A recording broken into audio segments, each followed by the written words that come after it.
Vous critiquez, mais enfin, comment vous rendez votre critique performative à un moment? Mais ça c'est pas à moi qu'il appartient de... Vous allez à la Poste, vous allez chez Wiv. Non. Mais bien sûr, je vais à la Poste. Parce que et si j'avais des enfants, si ça se trouve, je les enverrais dans l'enseignement privé. Je peux même pas l'exclure. Et vous savez pourquoi? Et je ne trie pas mes déchets, et des fois mes robinets ont la goutte au nez. Et je vais vous dire pourquoi. Cette question-là, c'est vraiment, pardonnez-moi de vous le dire comme ça, mais c'est une question qui est une expression quasiment pure et parfaite de la métaphysique néolibérale, c'est-à-dire qui fait peser sur les individus séparément la charge de changer le système. Les individus jouent le jeu dans le système comme il est. Et moi, pour envoyer du courrier, j'ai besoin de la Poste. Et même si la Poste se comporte de manière ignominieuse, je dois en passer par la Poste, si vous voulez. Et donc, en fait, par exemple, attendez, j'ai de la marque partout sur mes freins, sur les fesses. Hein. Ça, c'est Zara, ça, c'est Gap, etc. Donc, je veux dire, c'est des gens que je n'aime pas. Mais en même temps, je ne peux pas aller cul nu, vous comprenez?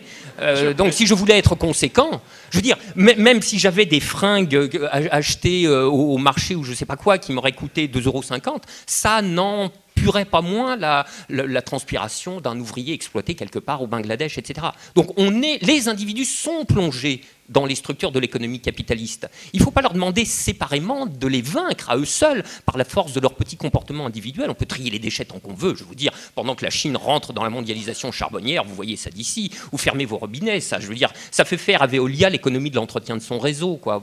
Donc vous voyez, c'est des trucs qui se jouent à des niveaux extrêmement élevés, là où on configure les grandes structures, celle de la concurrence, celle de la financiarisation, etc., etc. Et moi, je pense que les libéraux sont des grands marxistes à l'état pratique. Mais justement, on voit bien votre vision marxiste. Enfin, on n'est qu'un homme face à l'histoire, on ne peut rien. Très bien. Mais vous, en tant que groupe d'économistes atterrés, comment vous faites porter votre critique? C'est pas qu'on peut rien, c'est qu'on... Vous n'êtes pas emporté par les forces historiques. Mais bien sûr que justement, comme tout le monde. Mais vous vous révoltez contre.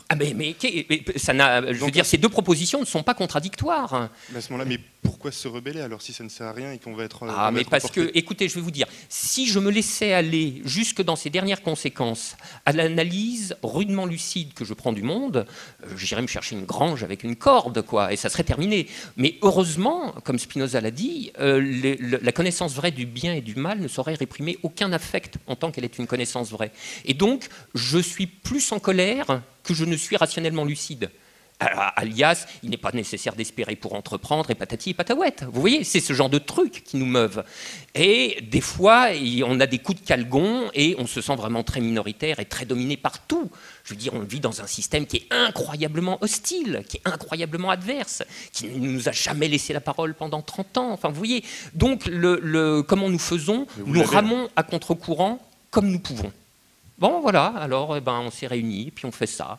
Ça fait un petit quelque chose. C'est pas génial, mais c'est mieux que rien, quoi.